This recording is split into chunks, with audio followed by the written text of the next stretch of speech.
welcome anyone who's tapped in right now to this video. This is a Christian versus atheist slash agnostic conversation. And we are going to be speaking in a nutshell. We both are going to present our topics, our arguments, and highlight whether if the God of the Bible is consistent or is contradicting. The mission here is just to have a respectful conversation as we share our worldviews and work through our discrepancies. So, welcome, Broken. I appreciate your time. This is awesome. We've been speaking for a little bit now, and we've had previous conversations. So, finally, the time has come, and we are here, and I'm excited, dude. So, Yeah, so much. Thank you again very much for having me on your show. I really do appreciate it. I've very much enjoyed the back and forth that we've had already, and I'm looking forward to this. Yeah, I think it's going to be a lot of fun. And even though we haven't gone like super in depth on these specifics exactly on what it is that like we've talked about it, but we haven't gone like super in depth into it. I'm very much looking forward to hearing what you have to present. I think it's gonna be a great conversation. yes, absolutely. I agree. I agree.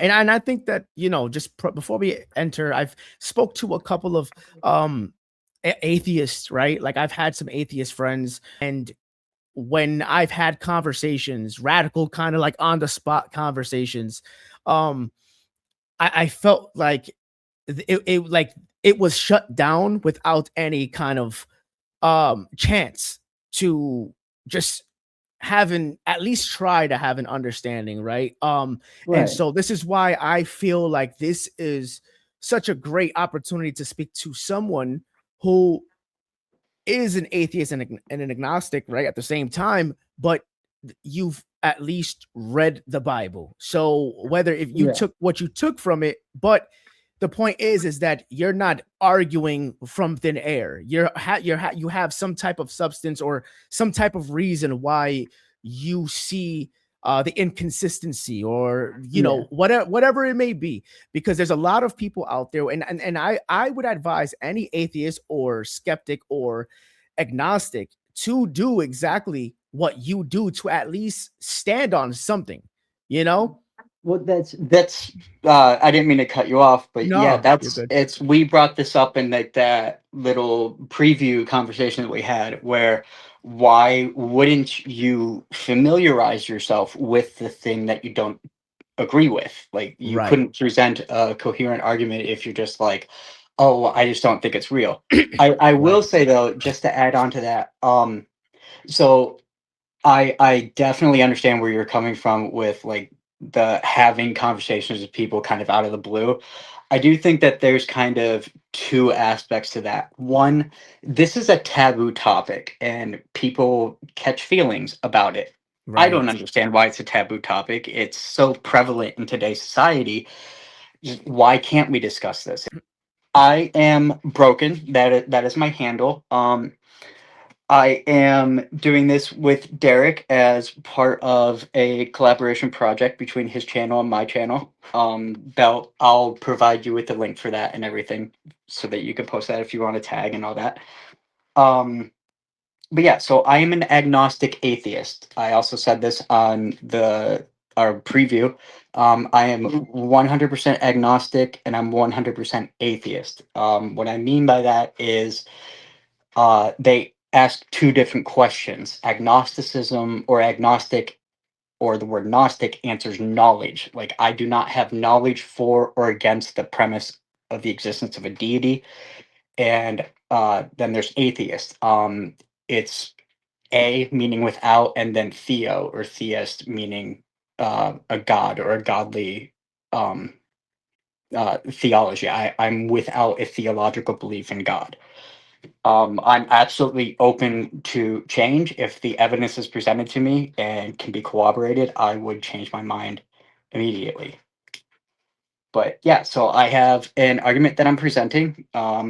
If it's okay with you, Derek, I will read my opening position and then we'll go from there.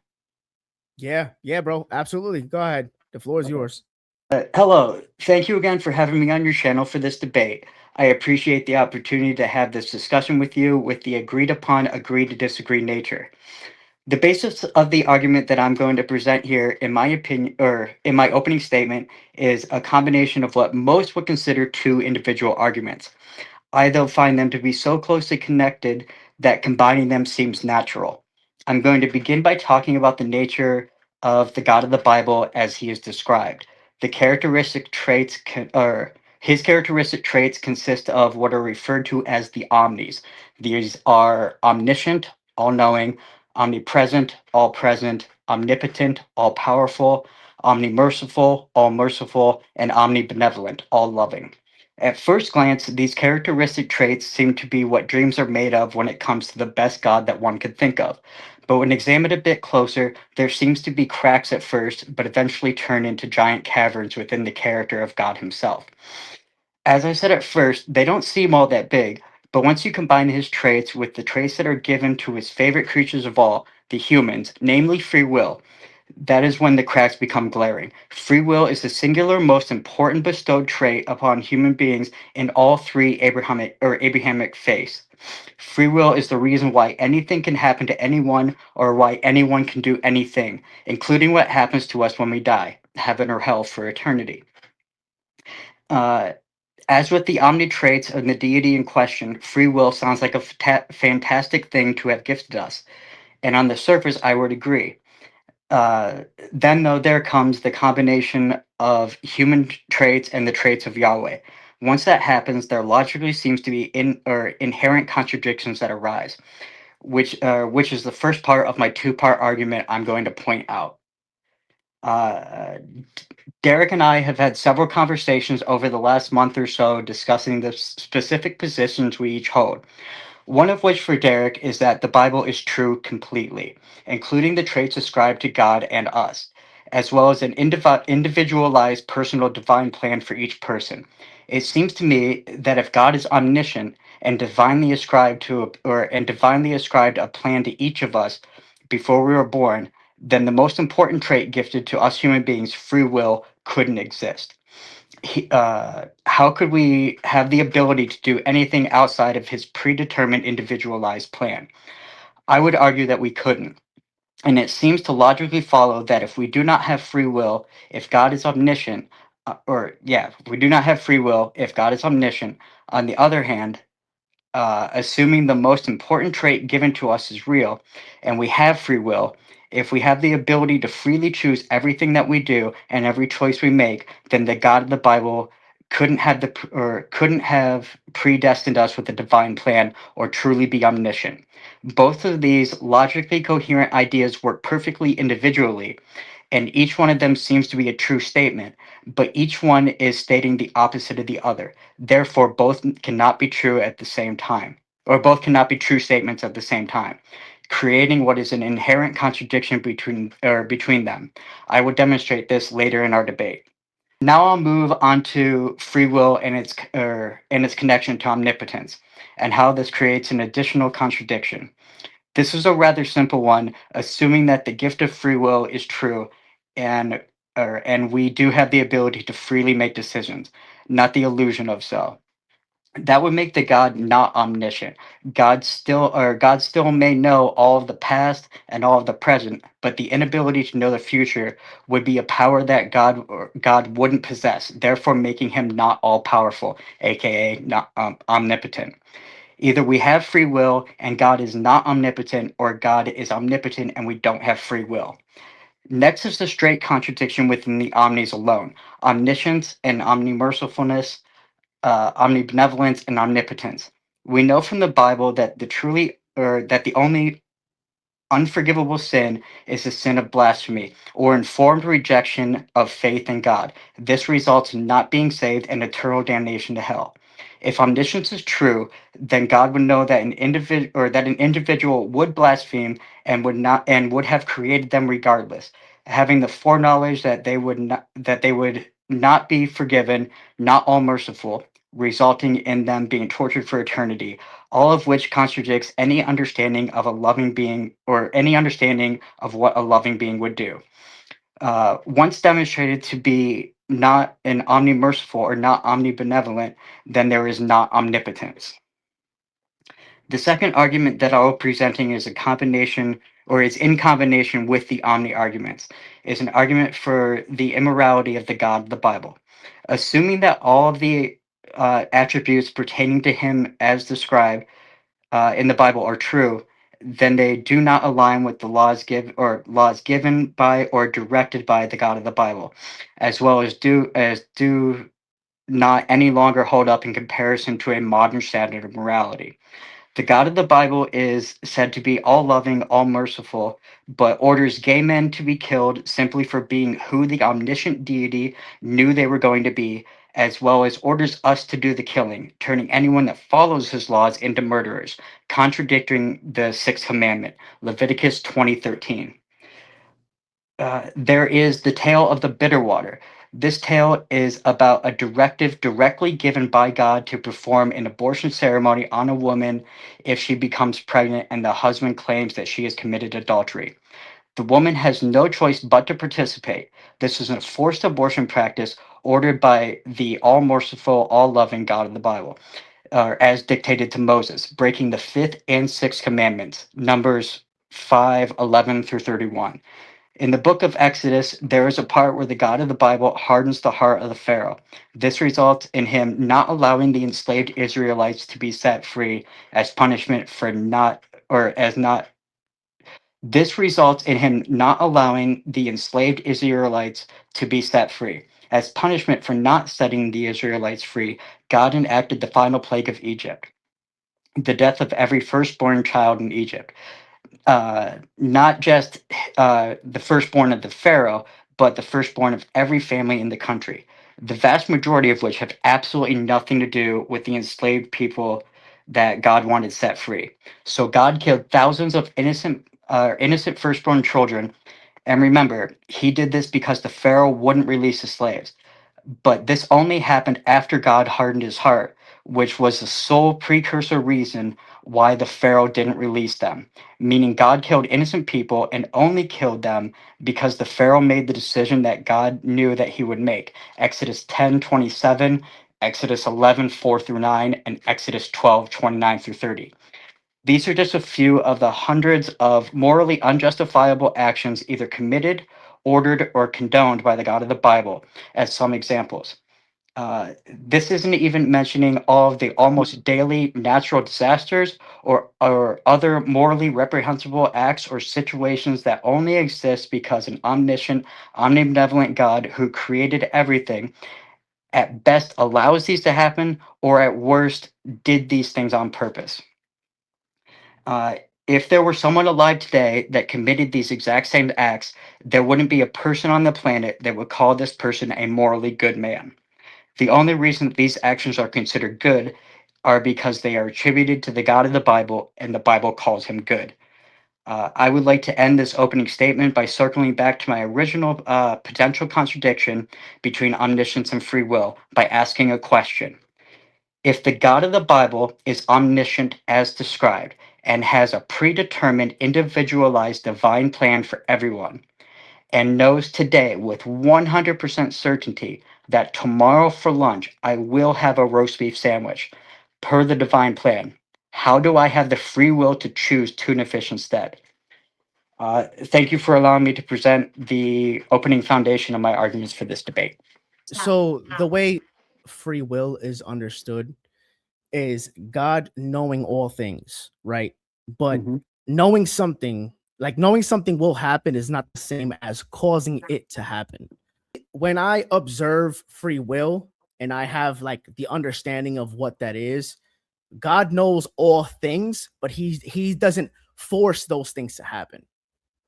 That's pretty much as simple as it could be. He's not going to force these things to take place. He knows what may happen or he knows what will happen, but we all have this gift of free will like you mentioned, and we do what we want with that. See, what I would say, if I didn't cut you off, I didn't mean to. If I did, No, you're good. You're good. all right. So what I would say to that is that we have the illusion of free will. It appears to us as if we're making decisions for ourselves all the time, every day. But if he has that predetermined divine plan to where he knows everything, if he knows our future, how do we have the power to do anything other than what he's already prescribed to us per his divine plan? Like, if part of his divine plan written before I was born is that tomorrow I will have that roast beef sandwich, do I have the power to choose tuna fish? And if I do, is God truly omniscient? Does God truly know the future? How I would respond to that is that there's he since he is omniscient, right? He is all knowing in all aspects.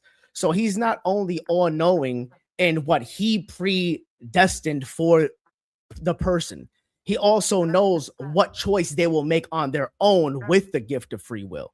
So you chose to, he said what he had predestined is that you will have the roast beef sandwich, but because you have free will, he also knows that you're gonna decide to go and get to have the tuna fish instead. So when we observe free will, like for example, we're born again and we start to follow or be obedient to God's word and to God's will for us, we get the revelation of his purpose for our lives. But there is another side of that he knows that if we choose to reject his call and we choose to not be obedient and follow what he has predestined for us, then we decide to go the opposite direction. And it's like when it comes down to free will and God being the creator of the universe, as we believe, I compare, you're probably going to hear a lot of analogies that I compare it to a father and son, because that's how I understand it. Like, Yeah, I'm interested to hear that analogy. when we are a father, right, as um we have predestined plans for our children. We are like, if my son has good grades, if he's responsible, if he shows me that he can handle it, I'm gonna go buy him a car once he has his license. But I also know that if he does not prove to be responsible and he chooses to disobey me and not listen to what the rules I have set for him, then he can go do that because he has the free will to go make his own decisions as a teenager, as a young adult. And then he could choose a different route and not inherit the gifts or the things that I may be able to provide for him. Does that make sense? It does, but to me, from my perspective, it it it doesn't fully address what I still find is the contradiction. I understand what you're saying. You're talking about, like, say, if like, I have two young boys, right? Like, Right, I would really love for them both to go to Harvard. right. But if they don't do their grade, or if they don't do their homework, et cetera, if they don't, score well on the Have good grades. SATs, Right, yeah, they're not going to get into Harvard.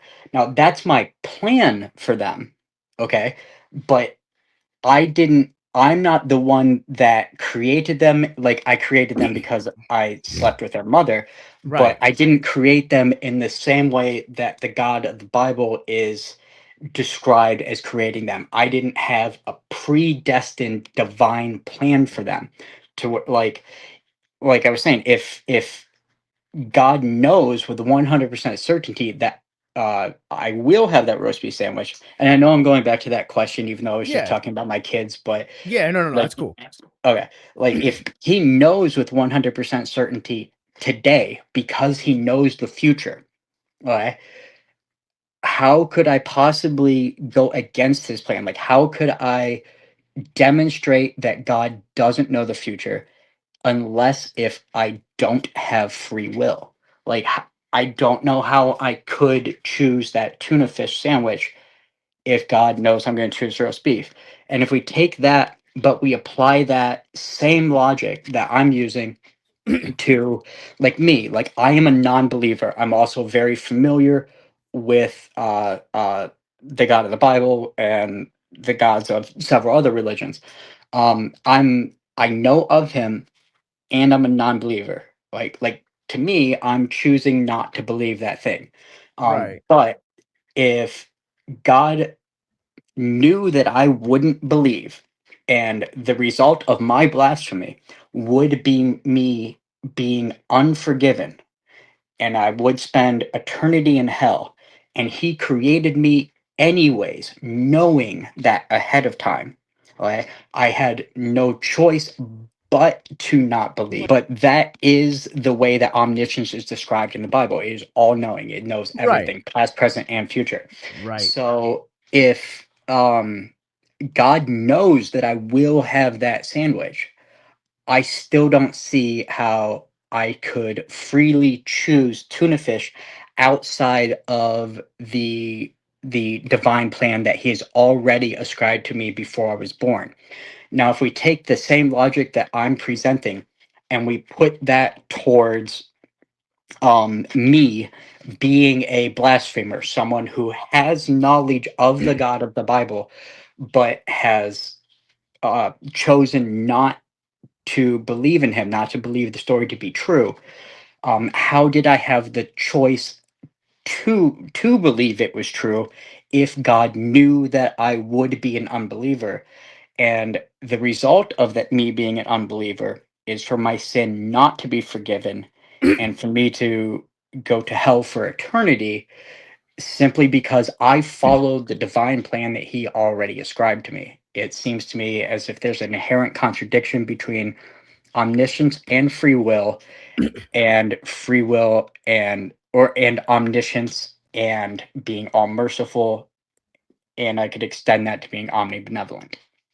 Again, he with the divine predestined will and plan for his creation is set in stone for his absolute intention behind his creation. And so, but there's two sides of that. Remember, because when we talk about free will, it's we have our own decisions that we are allowed to make. So if you think that means that because you ate a particular sandwich that was just that was designed by him, that's not exactly how like we view it. We view it as there because just like omnipresent, where we believe that he's in all places at the same time, that this aspect of the all-knowing aspect is that he knows what he intentionally has had predestined for his creation, for his children to inherit if we chose to follow him. Just like and I again I'm gonna, it might be a little bit much with the analogy of father and son, and No, let me no, that's explain, cool. let me briefly explain why I use these analogies. Is because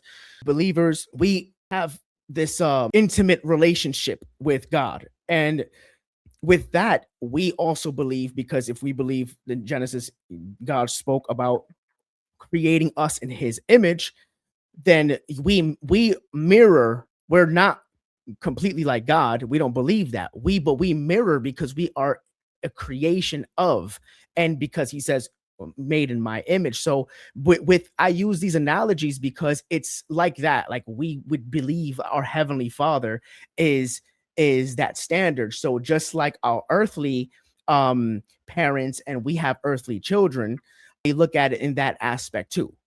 So it's like we we we have a choice. Like our children have a decision. We set rules and regulations, and there's discipline and there's repercussions for the back end for being defiant or etc. But with love and obedience and that intimate relationship and connection, then there will be an inheritance of something, right? Of something great, of whatever it may be. So this is why I use those analogies. But the thing is that when it comes down to see, God knows everybody's heart too. It goes along with what I was saying. He would know my heart, Right, but he would know that I have honest disbelief. Like I don't believe but choose not to believe. I honestly disbelieve. I right. don't understand how an all merciful God and an all loving God could punish me for eternity for a finite thought crime. I understand where you're coming from. But when I started to understand the concept of eternal damnation or hell, right? That's not what he created for the ones that didn't listen to him or the ones that wouldn't abide by him. He when he created hell, it was for Satan. And what the Bible explains is that Satan is the ultimate deceiver, right? And is the one that caused sin all over the world. So now what we have is this spiritual dynamic of light and darkness, good and evil. So now God is like, you have free will. You decide to follow me. But if you decide to not believe in me, then you're, without you even knowing, you're siding with Satan. So then you choose to walk that path into damnation. God is not sending us there. God didn't create that for us. And that's my understanding of what the scriptures reveal, you know? Did God create hell though? God created hell. But But like he but it created it for Satan though, right? for Satan. But he created it with the this might not be the best way to put it, but the pre-known knowledge that that is where blasphemers would go, right? He knew that people would follow him by choice, not that he didn't orchestrate them to go to follow Satan. You know what I'm saying? He just knows, from my understanding, he just knows like this is set for Satan, but unfortunately there's going to be people that decide to not follow me, and they're going to follow him into this damnation, you know? So Yeah, I mean, like I understand what you're saying. I just don't agree with the perspective, if that right. makes sense. No, Like I know that yeah, like you don't agree with my perspective, and I don't agree with your perspective. To me, it just the way that the Bible is written, it comes across as uh with that individualized divine plan, um, and the pre knowledge of like he knew, or at least the way the interpretation that I understand in the Bible and the way that it's been presented to me is God knew of my existence and what I would do, what I would be, how I would think before before I was born. So I just don't understand how I would be able to do anything other than abide by that predestined plan, assuming that the God of the Bible actually exists as described. So if the God of the Bible knew that I was not going to believe, then I would have no choice but to not believe. Now, I don't think that the God of the Bible is real. So the argument that I'm making is specifically against the idea of the God of the Bible. I yeah. don't necessarily ascribe to the thing that I am saying, but if the presentation of the God in the Bible is real and the Bible is 100% true and he is omniscient and he does have a divine plan, like a predestined divine plan before any of us are born, and he knows the future with 100% certainty, it just doesn't make sense to me on how I could freely choose to believe in him if his predestined divine plan would be for me to not believe in him. I completely understand your position. I understand. When I It, take that position and then add that with the omni merciful and the omnibenevolent, and then with the result being hell for eternity for a thought crime and an honest thought crime, to where like I don't choose to believe or choose to disbelieve because I don't want to. I disbelieve because I'm not convinced of. Um, and with that be resulting in going to hell for eternity for a thought crime, for just the way I think, not because of how I act or anything like that, not because I go around murdering people or something like that, but simply because I have not been convinced that the book that describes this deity is accurate. to the extent that it says that it's accurate, I I don't get to go to heaven simply because I just don't believe this one story. Truthfully, it's hard to even articulate that, like the reasoning for that, if you don't believe. You know what I'm saying? So it's like it's a faith thing, you know. So Yeah. in your and like you said, like you're speaking from like a hypothetical point, like you know, it's like just speaking against what you've read, like because Mm. you know you're like you don't even believe in heaven and hell to begin with, Yeah, right? yeah. I don't think heaven and hell actually exist Okay, now. okay, all right. So yeah, so you know when it comes down to your point of the omniscient, Hmm. like what how do I say this? So like foreknowledge like doesn't cancel the freedom, the free will. It just means like nothing surprises God. That's an interesting way of thinking about it. And also it's like look at this, this is a simple analogy, like I'm dumbing it down, but I'm just giving it for the sake of just the conversation. Like if I'm watching a replay of a game that already took place, because we were talking about football a little bit, but like Yeah, yeah. if I watch, if we're watching, or if I'm watching a replay of a game, I know every play that's happening, but I didn't force any of them. You see Yeah, that but kind of, you're if you went to the future, if you knew what was happening before it happened, I, I just don't understand how anything else could happen. no, and listen, so this is another point right here. When it comes down to free will, when if God, so even if God can at this very second change your mind, he can, because he can do all things, right? Why doesn't he? So If but but if but he loves me and doesn't want me to go to hell, because I'm my understanding of it is he wants the connection with us, and exactly, he would know how to change my mind. Why doesn't he? because you're not a robot. He can't, he's not gonna forcefully just you know, maneuver some wires and say, okay, now you work, now you're gonna like, now you're gonna do exactly what I say. No, if we don't have free will, then God deems he would be a liar, according to what we believe in, according to Well, what the scriptures reveal. that's kind of the point of what I'm making is with if if God knows that thing and like he knows what would change my mind, but he doesn't, I don't think that would make us a robot. I think that would be a demonstration of the all mercifulness, of the all loving, is if he made me like if he presented me with what would change my mind right now, which I don't know what would change my mind. I would Right, know it when I saw it, but right, right now I don't know what would change my mind.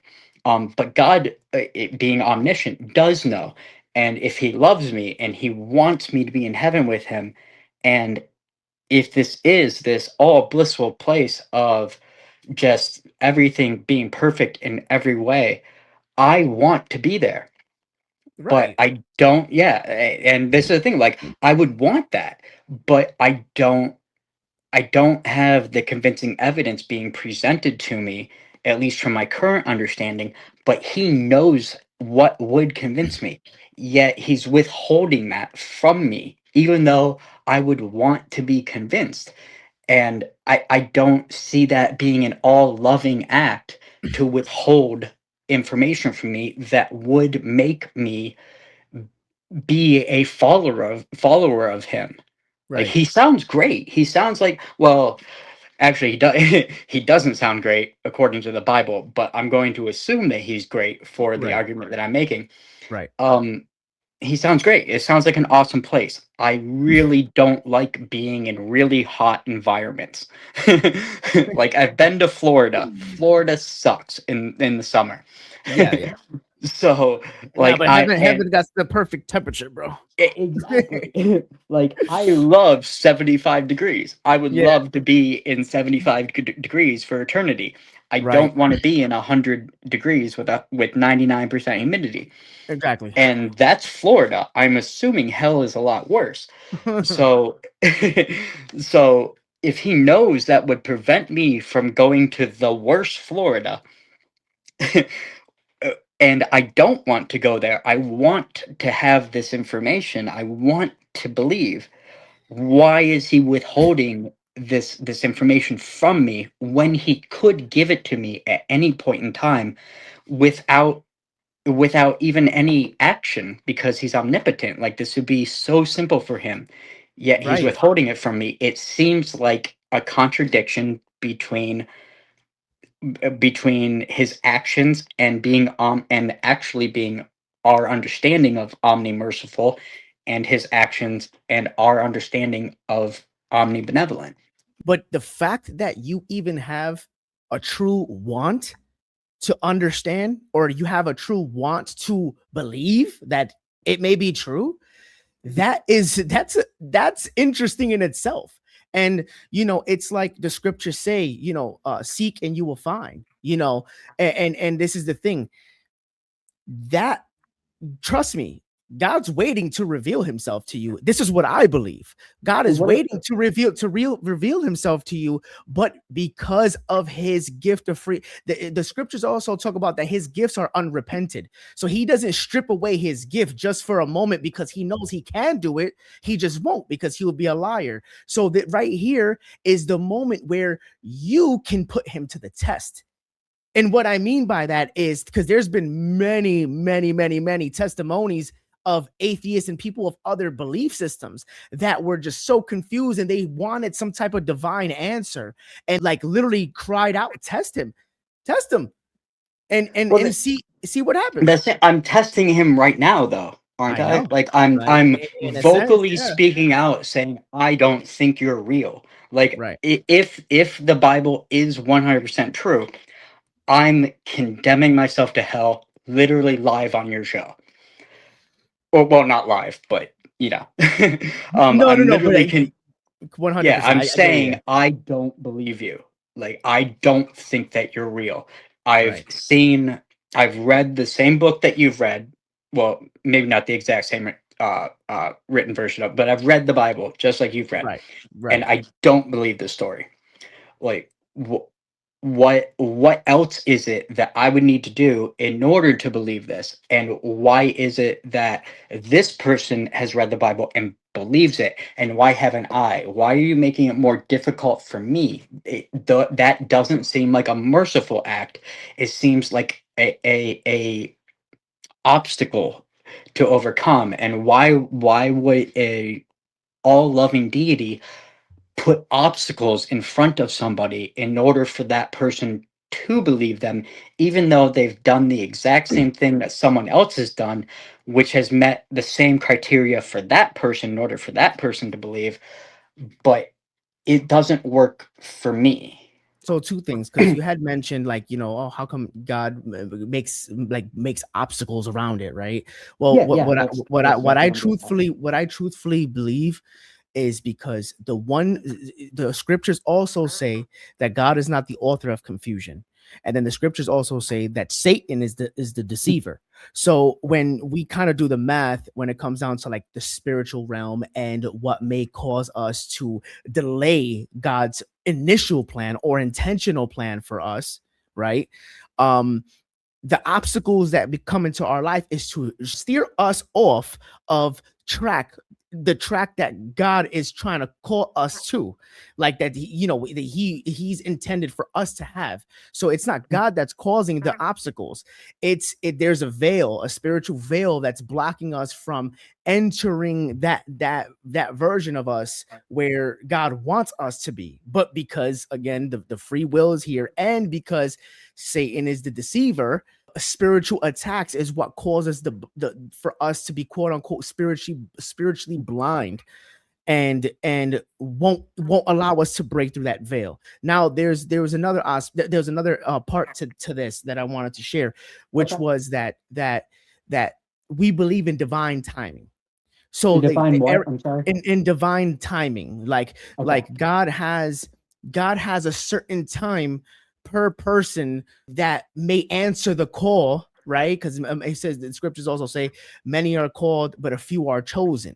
So that right there shows us that he's calling his children, he's calling people, but only a few are chosen because those few are the ones that are answering the call. For example, in relations to you, like you're saying you would be Well, open I'm to it. not necessarily saying that I want to believe it, because I don't believe it.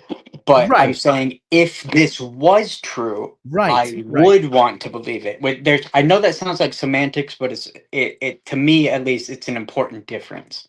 No, and I get what you're saying. I get what you're saying. But even that, where you're even open for divine revelation to take place and to something to take place to possibly, change your mind, right? I think that right there is, even that has a specific timing. But again,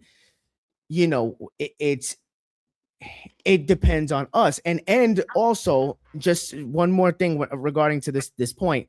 Okay. um when it comes down to reading the Bible, we believe that if we aren't, like, for example, I when I got instructions onto how to read the Bible, I started to pray before, and I used to ask God to give me wisdom and revelation so I can understand the fullness of what is supposed to be revealed here.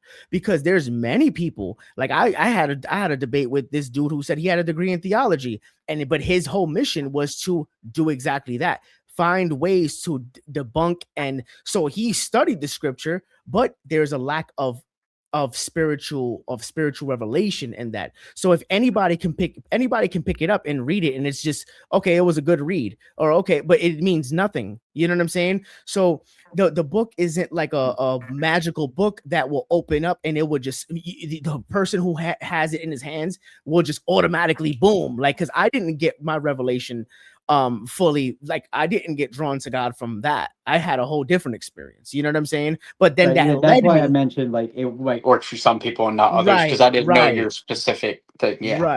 right. So what initially, like I had my own like my own thing that took place, but then that led me to dive into the Bible, and then everything started kind of making sense. So, that's just my take on that. But we could, if you want to share the next Yeah, point or. yeah. So I have uh a two-part combination thing that I want to bring up with that. And then so after that, which obviously you could reply to that if you Yeah, want to. But so to carry on to the second part of my two-part argument after this, I'd kind of want to carry on to that second part. Which would be like the moral aspect of it. Um so you mentioned something about the a veil, right? right. Okay. So if there is a veil, and you said that veil comes from Satan, right? Deception comes from Satan, The like the deception. deception. Okay, So so there's like a spiritual veil that we have over our eyes, and yeah, well, I guess you can and, say it comes from Satan because it's trying to stop us from seeing what God has for us. so that veil that makes me not see what you see.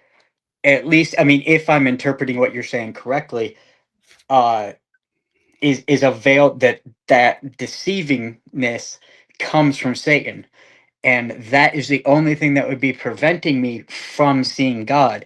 It almost sounds to me as if Satan has power over God in that way, which would make God not omnipotent. Because I would Mm, think God would be able to completely override that veil at any point in time without even blinking an eye. Satan plays a huge role in deceiving and keeping people stagnant and keeping people away from wanting to seek God, because he paints a certain picture of God so he can, steer the person away from God or whatever God has willed for their lives. But yeah, ultimately that veil or the deception, that doesn't necessarily overpower God. Is just that, again, God decides to keep his hand to not forcefully change the mind of somebody because of the gift of free will. So Um, again, you're saying that if something was revealed to you that you would change your mind, but if you try to shift that and intentionally, like not just by reading but like literally yell to God or like, hey, like listen, if you're real, show me you're real, like, you know. And Well, there's been so many ways that those things have happened. And again, it's also the timing, it's also divine timing. But um I do strongly feel like, or I strongly understand that God is, he will not force his hand. It's all a choice. If you seek, you will find, you know. yeah, I understand what it is that you're saying. It just, and I don't know, this might come across as like me being stubborn or something like that, and I Yeah, don't mean it that way. right. I like what you're saying to me. It like I get what you're saying. I understand the perspective, but to me, it just doesn't make sense. And I don't mean that as me being stubborn. I mean that as No. in I just don't.